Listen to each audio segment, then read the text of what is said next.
This delicate young woman must defend her kingdom from the enemies, but she doesn't know yet that her main enemy hides in the palace. This is the film An Empress and the Warriors, and it shows you what real bravery looks like. The events of the film take place in ancient China. At the time, it was divided into several small kingdoms. Princess Feiya of the Kingdom of Yan turns to her swan brother Xuehu and tells him that tomorrow they will fight with Zhao's army. Her father is a strong warrior, and she believes in his victory. As it rains, two warring armies start a fierce battle. They fight with swords and crossbows. The princess sees a lot of injured warriors, and she pays last respects to some of them. Feiya learns that her father is injured too. Now General Muyong Xuehu is supposed to lead the counteroffensive. He is that very Xuehu, the princess's swan brother. Feiya finds her injured father and learns that he wants to pass kingship to General Xuehu. The heroic battle continues, and in the course of it all, the warriors from the Kingdom of Yan fight bravely for their land. Zhao's army retreats. The injured king is visited by his nephew, Yan Huba, and the nephew complains about not having been chosen as the commander-in-chief. The king claims that Huba is concerned only with power and his ambition, and he couldn't care less about the people's destinies. The enraged man finishes off the injured king. The people say goodbye to their king. According to the law, his daughter, Princess Feiya, is to be crowned. Some warriors don't like this. They would like General Xuehu to be their king, but he is an illegitimate orphan and is not eligible to claim the throne. The ceremony almost ends in a fight. General Xuehu kneels before the new queen and vows to defend the Kingdom of Yan from all its enemies. In spite of this, Huba and several other people aren't satisfied with the choice. Feiya announces that she will undergo military training and will lead the army into a new battle. She appoints General Teng Bochang as her advisor. When left alone with General Xuehu, she confesses that the king appointed him as the successor instead of her.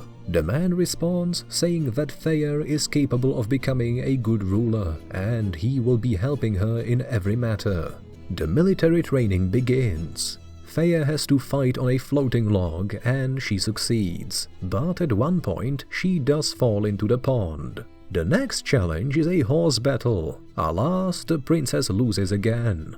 The third lesson is sword fighting. Feiya falls into the mud. She gets up and falls again. It's very challenging. Xuehu recalls his childhood. He was very close with the princess. When the boy was leaving for his military training, Feiya gifted him a beautiful stone and he has kept it ever since. The princess notices this and thanks her swan brother for her happy childhood, and she promises him that she will never let him down. It's time for another trial. She needs to ride a horse and shoot arrows at her opponents. Feiya dodges the training arrows skillfully and attacks successfully. However, Xuehu manages to knock her out of her saddle. Meanwhile, treacherous Yan Huba hires people to get rid of the princess. When Feiya washes her horse in the river, a group of bandits attack her. They jump into the river and attack the young woman underwater. She manages to break free and escape the bandits, however, chase after her and shoot poison darts at her. One dart pieces Feiya and another one pieces her horse. The princess falls to the ground along with her horse. A mysterious hermit, Duan Lang Chuang, notices this and rushes to save the princess. He gets rid of the bandits with the help of traps and hides the young woman in his house. She is seriously injured, and Duan starts treating her right away with his herbs. Panic spreads in the palace, because Feiya has disappeared without a trace. Yan Huba says that the princess got scared of the responsibility and ran away shamefully. General Xuehu is ordered to find the young woman immediately. In the meantime, Feiya regains consciousness in the hermit's shack. She grabs a knife and walks outside. There, the young woman sees Duan and attacks him immediately. The man assures her that he is not her enemy, and he asks her to stay in the house until she recovers. The princess is still very weak, and Duan continues treating her with his herb infusions. The man wants to change her bandage, but Feiya refuses and tries to do it herself.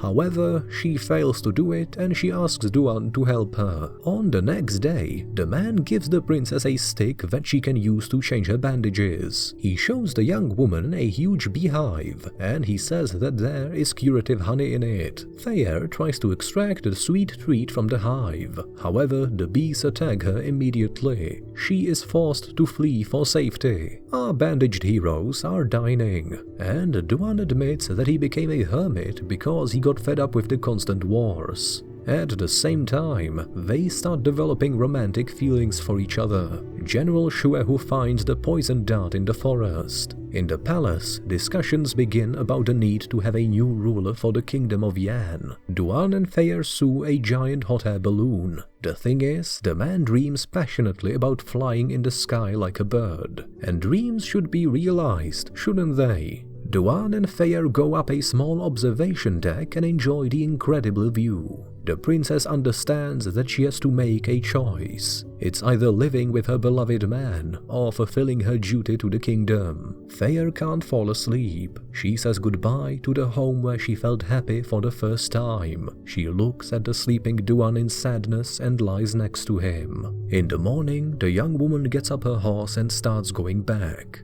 Duan runs after her to say goodbye to his beloved. Thayer asks Duan to fly to her in his hot air balloon. General Shuehu shows up at the road with his detachment. The princess introduces them to each other and says that Duan saved her life. The man is very surprised, because he didn't know that all this time he has been living with a princess. Thayer returns to the palace. However, a rider on a horse comes their way and informs them that Zhao's army has launched yet another attack. The princess rushes to the battlefield. Her advisor, Tang Bochang, informs her that young Huba refuses to mobilize his troops unless his claim to the throne is satisfied. Because of this, Zhao's army has 10,000 warriors and they have just 2,000. There is only one chance of winning the war. It's using Thayer as bait. It's very dangerous, but there aren't any other options. The king of Zhao sees the princess leading her opponents, and he orders his troops to capture her and exchange her for a large ransom. They start chasing her. Meanwhile, Yan archers shoot hundreds of arrows at them. Soon the infantry enters the battle. Two armies lock in a furious, mad and wild fight. Zhao's army takes heavy casualties, losing its horses and chariots. On the king's orders, some of his troops chase after Thayer, and she lures them into a trap. The thing is, one more detachment hides in the lush forest. At the right moment, it will join the battle. The king of Zhao falls off his chariot, and Yan warriors immediately attack his troops. Being surrounded, of course, Zhao's troops lose morale. Moreover, the princess herself joins the battle. She captures the prince of Zhao herself. The king of the enemy army gets out of the water and General Shuehu attacks him immediately. Thayer, however, stops her brother. The princess says that she wants to put an end to this war. Thousands of warriors have already died, but what did they die for? Thayer throws her sword and says that the kingdoms don't need to war. The king and prince of Zhao leave with the remnants of their army. Yan warriors cheer for their brave and wise princess. Having returned to the palace, Thayer declares Yan Hubu a deserter and strips him of all his titles. But the man has no intention of giving up. He gets a new deadly poison, for which there is no antidote, and decides to get rid of the princess again. Thayer and Duan always think of each other and really miss each other. It's difficult for the princess to focus on state matters. She refuses to have a solemn ceremony of being crowned an empress, and admits to Shuehu that she is in love with her savior. The general tells Thayer that Duan is not a regular hermit, but rather the legendary moon warrior. It was the most dangerous army in all of China, and he didn't lose a single battle. 10 kingdoms united against them, and once destroyed their army at night. Only Duan survived in that battle. Princess Thayer abdicates the throne. She wants General Shuehu and advisor Tang Bochang to rule instead of her.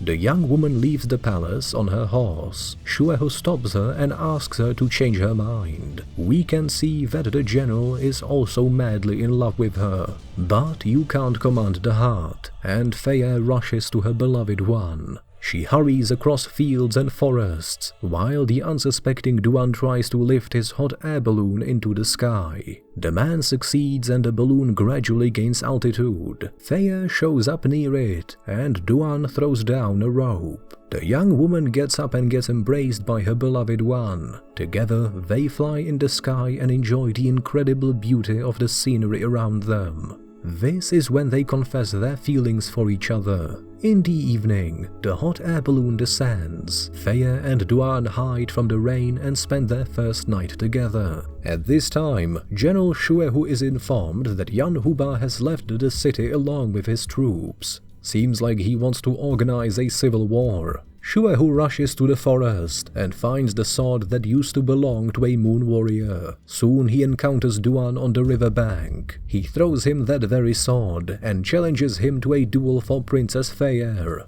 A furious single combat takes place between the two strongest warriors, and it ends in a draw. Shuehu tells Duan that the kingdom of Yan is in jeopardy and asks him to take Feia far from here. In the meantime, deserters led by Yan Huba burst into the palace and usurp the throne. General Shuehu returns to the palace, and the traitor Yan Huba immediately throws him the head of the advisor Teng Bochang. The man draws his sword. However, hundreds of arrows get pointed at him immediately. Fortunately, warriors that are loyal to him protect Shuehu with their shields.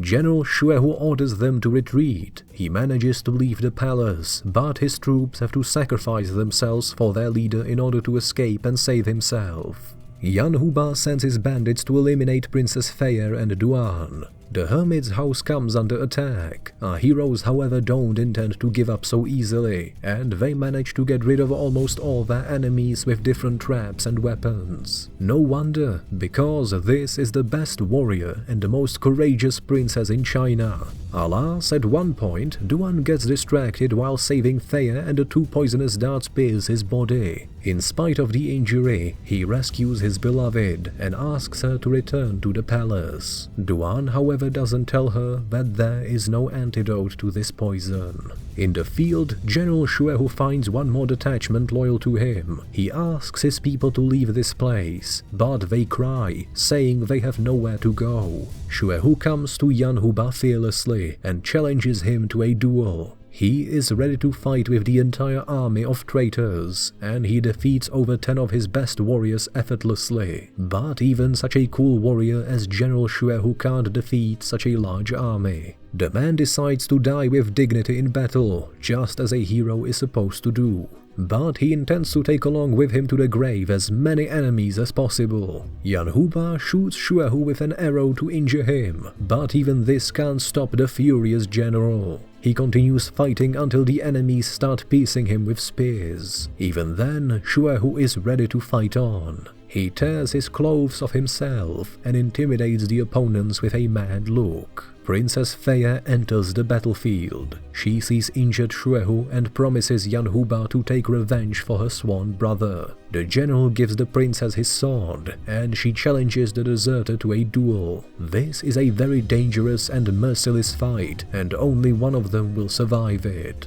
Yan Huba knocks the sword out of her hand and throws her to the ground. He is about to strike her with his sword, but Feia grabs a spear and finishes off the traitor. The young woman gets up and sees other warriors dropping their swords to the ground. General Shuehu drops to the ground too. Evidently, one of the hundreds of injuries happened to be fatal. Princess Feia returns to Duan and sees that her beloved one is dead. Now she is all alone. The young woman sends Duan on his final flight in his hot air balloon and returns to the palace. She becomes a very wise ruler, ends all wars, and establishes peaceful relationships with all the other kingdoms.